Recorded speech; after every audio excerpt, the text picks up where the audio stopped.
Hello दर्शकों कैसे हो। हेलो दर्शकों कैसे हो। मैं अभी लाइव आ चुका हूँ। हेलो दर्शकों कैसे हो। मैं अभी लाइव आ चुका हूँ। कुशल मंगल खुश रहो सभी। कुशल मंगल खुश रहो सभी। मैं यही भावना करता हूँ। फॉलो फॉलो सब्सक्राइब करो ना करो। फॉलो सब्सक्राइब करो न करो, ये तो आपकी मर्जी है। फॉलो सब्सक्राइब करो न करो, ये तो आपकी मर्जी है। ध्यान लगाकर बात सुनो, बस यही हमारी अर्जी है। ध्यान लगाकर बात सुनो, बस यही हमारी अर्जी है। तो आइए चलते हैं धम्म चर्चा की तरफ। जैसा कि आप सभी लोग सुन रहे हैं, धम्मपद की गाथाओं का सिलसिला चल रहा है। यमक वर्ग की 17 गाथाएं हो चुकी हैं। आज 18वीं गाथा का अनुसरण करता हूँ। तो आइए ध्यान लगाकर, कान लगाकर, मन लगाकर, चित्त लगाकर के सुनिए। एवं मे सुतं एकं समयं भगवा सावत्यं विहरति जेतवने अनाथ पिंडिकस्य यारामि। ऐसा मैंने सुना, एक समय तथागत सम्यक संबुद्ध श्रावस्ती के जेतवनाराम ने अनाथ पिंडिक द्वारा बनाए हुए विहार में रहे थे। उस समय की ये घटना है। जो अनाथ पिंडिक, दानियों में दानी, महादानी, उपासकों उपासक, महा उपासक, श्रद्धावान में श्रद्धावानों से श्रद्धावान, महा श्रद्धावान, अनाथों का अनाथ, इसको अनाथ पिंडिक नाम पड़ा। उसका नाम तो सुदत्त था, लेकिन जो अनाथ, दीन, दुखी, गलीत, अपाहिज जो होते थे, उनको वो रोज पिंडदान देता था। पिंडदान मतलब भोजन दान दिया करता था। भंडारे चलते थे, लंगर चलते थे, हैं। तो उसमें सब लोग खाते, इसीलिए उसका नाम पड़ गया अनाथ पिंडक। और उसी ने इस जेतवन की, जेठ कुमार की जमीन को, बाग को खरीद करके, कैसे खरीदा था? सिक्के बिछा करके, और उसको बनवाया था। जितने सिक्के बिछाकर उसने खरीदा, उतने ही और संपत्ति लगा के उसको बनवाया।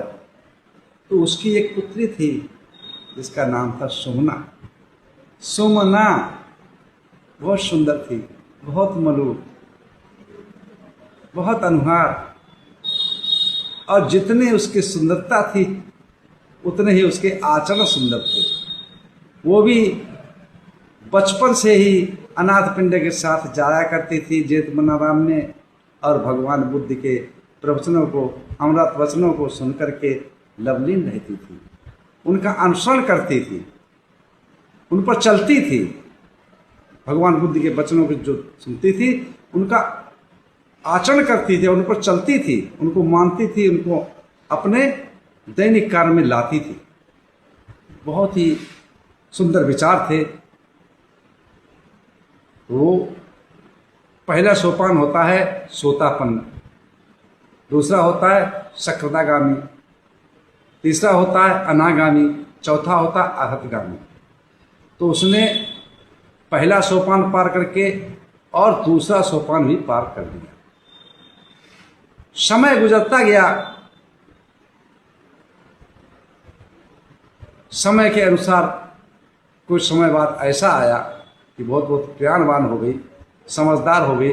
उसके सारे कलेश, चित्त के जो कलेश थे, जो मन के कलेश थे, वो सब क्षीण हो गए। मोह का, लालच का, लोभ का, ईर्ष्या का, खिंचाव का, तनाव का, बेचैनी का, द्वेष का, सभी संस्कार उसके खत्म कर दिए। अब सकृदागामी जो होता है, तो उसके मन में अच्छे ही विचार उत्पन्न होते, कभी कदापि भी दुष्कर्म के विचार उत्पन्न नहीं हो सकते। ऐसी वो हो चुकी थी शक्रदागामी, और उसको जब ऐसी हो चुकी तो वो एक दूसरे की चित्त की भावना को भी समझ सकती थी। ऐसा जब हुआ, उसका बीमार पड़ी तो वो प्रसन्न रही थी अपने कुशल कर्मों को याद कर करके, पुण्य कर्मों को याद करके, शुभ कार्यों को याद करके, और पड़ी है चारपाई पर अपने पिता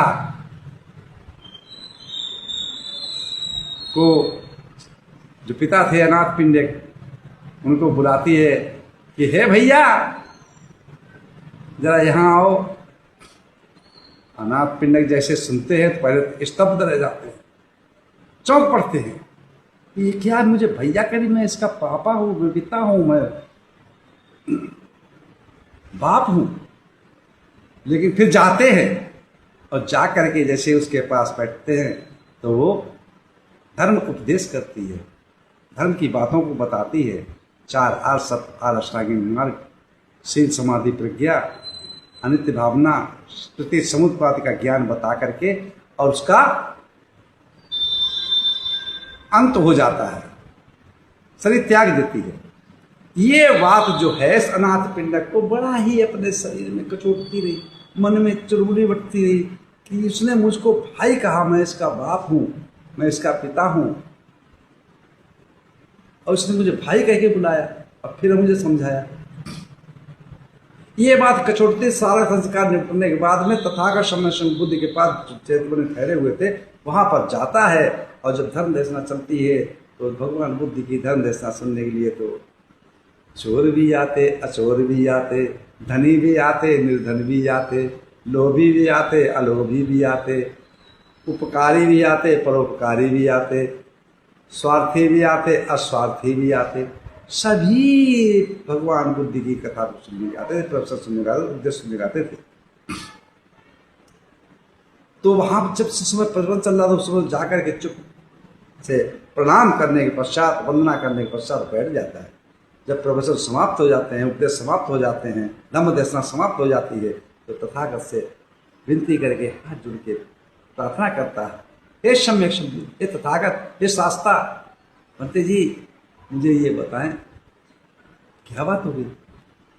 बात यह है कि मेरी पुत्री का समापन हो गया, अंत हो गया, और अंत समय पहले, उस मरने से पहले उसने ये शब्द कहा कि मुझे भाई करके बुलाया, और 4 आर सत्वार अष्टांगिक मार्ग और प्रति समर्पण करने बताया।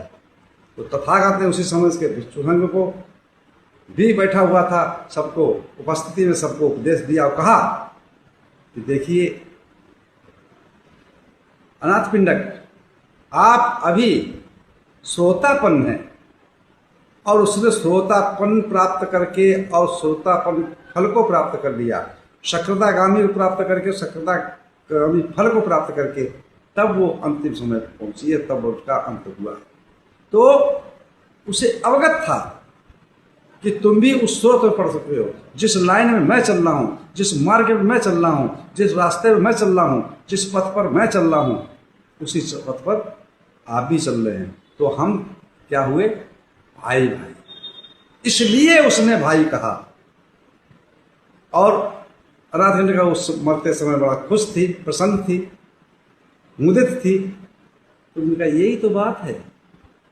तो वहां पर तथागत सम्यक शंभु ने एक गाथा कही है, और क्या बोले हैं, ध्यान लगाकर सुनिएगा।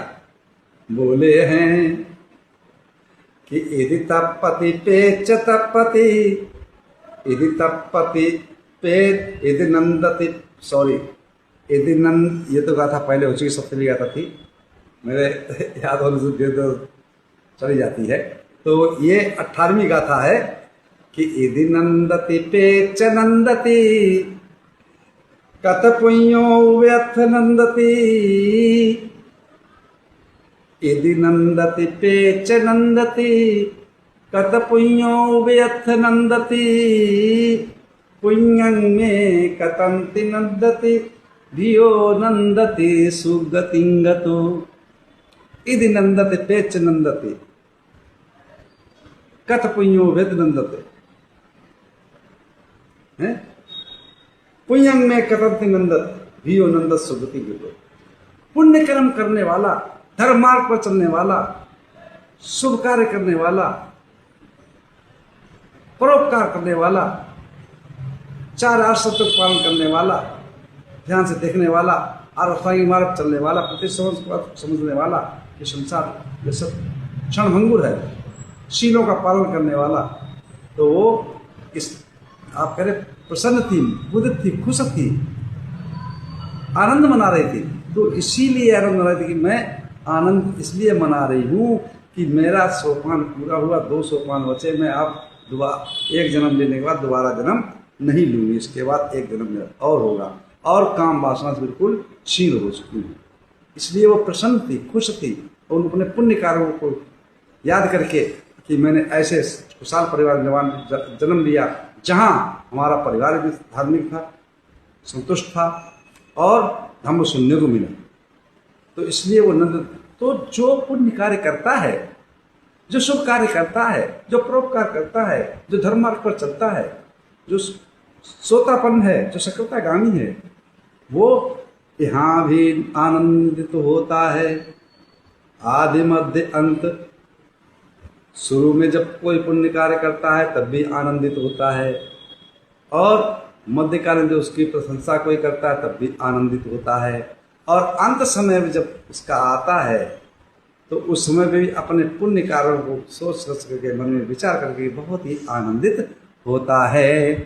तो यही कि जो पुण्यकर्मी है, जो धर्मकर्मी है, जो सतमार्ग पर चलने वाला है, जो शील चलने वाला है, जो सकृतागामी है, जो श्रोतापन्न है, वो आनंदित होता है अपने पुण्य कर्म को याद करके।